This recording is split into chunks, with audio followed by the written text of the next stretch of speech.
rupture de stock, stock zéro, rupture d'approvisionnement, pas de date de réapprovisionnement. Voilà mon quotidien pendant ces quelques mois. Ce qu'on me répétait au téléphone, par mail, en permanence. La crise Ebola avait débuté, des réservistes sanitaires allaient partir sur le terrain, des hospitaliers s'affolaient, et moi je devais, début septembre, trouver tout de suite, pour tout ce monde, 20 000 combinaisons. Des gants, des lunettes de protection, des surbottes. Stock zéro, rupture d'approvisionnement. Je devais acheter le matériel pour vous faire partir en mission, pour que vous puissiez remplir vos missions. Je devais acquérir ce matériel pour permettre à la France de respecter son engagement d'intervenir en Guinée. Et puis, le cas échéant, ce matériel pouvait servir, si vous étiez infecté, à vous faire rapatrier. Allez, rien. Le marché était totalement saturé. Voilà mon quotidien au moment de cette crise sanitaire majeure. Alors évidemment, mon humeur, elle fluctuait en fonction des cours des combinaisons et puis des surbottes. Un fournisseur m'annonçait avoir découvert un stock exceptionnel en Pologne, au Portugal, ou bien encore en Angleterre. Et alors là, c'est vrai qu'on me prenait pour quelqu'un sous amphétamine, j'étais totalement radieux. Mais très vite, on se rendait compte que ce stock soit avait disparu parce qu'il n'avait jamais existé, ou bien il avait été capté par quelqu'un de plus rapide que moi. Alors un jour, on m'a appelé parce qu'un fournisseur avait découvert une usine en Chine capable de fabriquer 3000 surbottes à la semaine. C'est exceptionnel. C'est exceptionnel. Alors évidemment, on est parti tout de suite dans des calculs extraordinaires, dans des délais de fabrication, des délais de livraison, des prix. Et puis, c'était vraiment une aubaine, à 2 ou 3 détails près, que je vais vous donner tout de suite, c'est-à-dire que la matière première était manquante. Les machines étaient en cours de développement et le personnel n'était pas encore formé. Mais à part ça, tout allait bien. Et je crois d'ailleurs que les premières surbottes ne sont pas encore produites. Bon, mais enfin, pour les Prusses, heureusement, il nous arrivait d'être les premiers. Et en effet, à ce moment-là, tout le monde connaissait au sein des Prusses notre performance. Alors, oui, depuis ce 8 août 2014, que l'OMS a décrété la fièvre hémorragique à virus Ebola comme urgence de santé publique de portée internationale. C'est devenu la guerre à l'Éprus. Une guerre contre un ennemi très dangereux, invisible. Et en effet, contre ce type de guerre, il faut des bons soldats, mais il faut également de bons équipements. Des bons équipements. Et donc, en pleine période estivale, où tout le monde rêve de mer, de plage, de sable fin, nous, à l'Éprus, nous avons, sans délai, comme on dit dans l'administration, volontiers, lancé une acquisition de solutions techniques pour pouvoir transporter des patients contaminés qui viendraient d'Afrique de l'Ouest pour les rapatrier sur les territoires nationaux.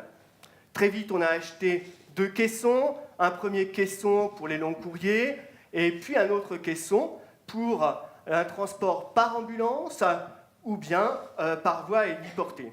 Ces 2 caissons ont rejoint le stock national stratégique que gèrent les Prusses pour le compte de l'État.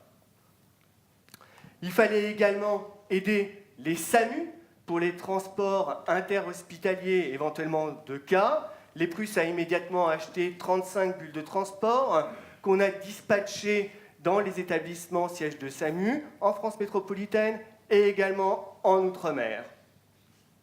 Mais nous n'avions toujours pas les combinaisons. Je vous ai dit, un premier stock, 20 000 combinaisons qui étaient nécessaires, hein, sachant qu'une prise en charge d'un patient, il faut 80 tenues par jour.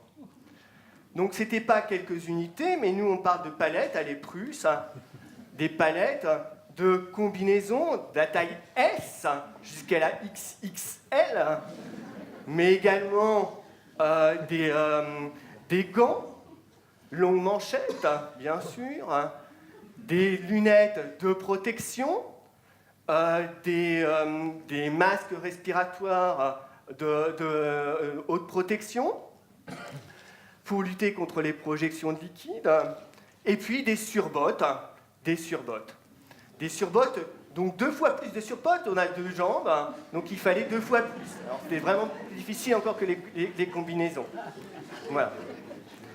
Donc là, c'était très très compliqué. Alors évidemment, nous avons contacté énormément de fournisseurs, hein, et dans leur grande charité, mon bureau devenait de plus en plus encombré. Je recevais des échantillons, des prototypes, hein, qu'ils venaient de fabriquer spécialement pour moi.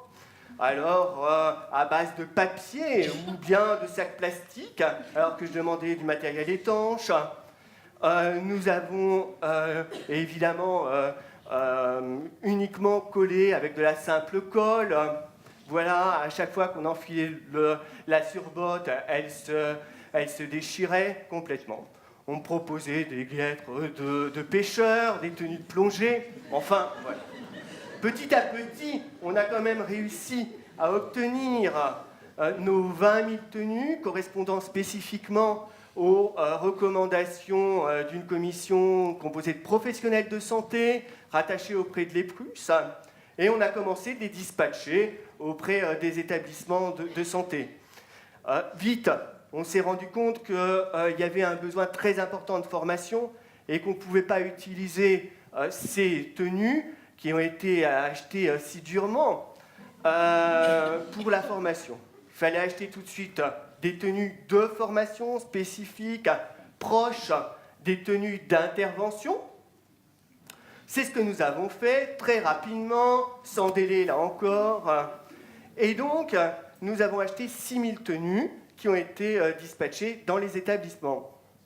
Il fallait également aider, guider, former les professionnels de santé. Là aussi, nous avons fait des référentiels opérationnels, nous avons fait des diaporamas, nous avons fait des vidéos pour l'habillage et le déshabillage. Tout ça, vous trouvez tout ça sur Internet, puisque ça a été très largement diffusé. Donc, nous avions tout ceci, mais si un cas arrivait en France, avait-on les traitements? La difficulté, c'est qu'il n'existait pas de médicament qui a d'autorisation de mise sur le marché contre la maladie Ebola. L'Eprus, étant un cas particulier, on va plus loin qu'une pharmacie traditionnelle. Et donc, nous avons, en lien avec le ministère de la Santé, avec l'ANSM, contacté un laboratoire japonais qui fabriquait un médicament très prometteur, le favipiravir, qui a été utilisé au Japon dans le cadre de la grippe, après échec à d'autres antiviraux. On a lancé un contrat marathon et on a pu acquérir une centaine de boîtes. Ces boîtes, alors évidemment, heureusement pour la France, quelques gélules ont été distribuées, mais elles ont surtout été distribuées à l'étranger, ce qui m'a permis, au moins par téléphone, d'avoir des contacts avec des pharmaciens de grands hôpitaux européens. Voilà, la crise est désormais passée, des cas sporadiques se poursuivent encore en Afrique de l'Ouest. Il est possible qu'il y ait un cas un jour, une nouvelle contamination ici en France et la prise en charge d'un cas encore en France. Désormais, j'ai du stock de combinaisons, alors des gants, des masques, ne vous inquiétez pas. Nous avons des housses de transport, nous avons des caissons, nous avons des médicaments expérimentaux. J'ai retrouvé le sourire. Merci à vous.